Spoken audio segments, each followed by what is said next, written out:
আর যেটা বলছিলাম, একটি অ্যাপ, বিভিন্ন জিনিসপত্র বিক্রির অ্যাপে এই গাড়ির যে নাম্বারের মালিক, সেই নাম্বারের মালিক তিনি মাটিগাড়ার, শিলিগুড়ির মাটিগাড়ার, তিনি নাম্বারটাকে দিয়ে এই গাড়ির নাম্বার দিয়ে বিজ্ঞাপন দেন গাড়ি বিক্রির।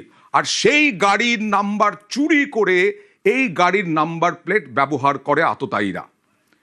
ওই গাড়ির নাম্বার এই প্লেট বানিয়ে আততায়ীরা, মানে কত বড় মাপের চক্রান্ত, কত বড় মাপের ছক কষেছিল।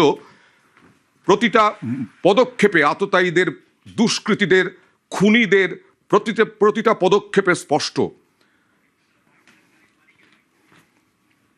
जब न्यूज देखा तब मालूम चला, देख के डर भी लगा। क्रिमिनल्स हैं, इन लोग कोई हद तक जा सकता है। आप क्या गाड़ी का नंबर कहाँ पे दिए थे अभी? सेल करने के लिए डाला था वेबसाइट में, तो हो सकता है वहाँ से लीक आउट हुआ।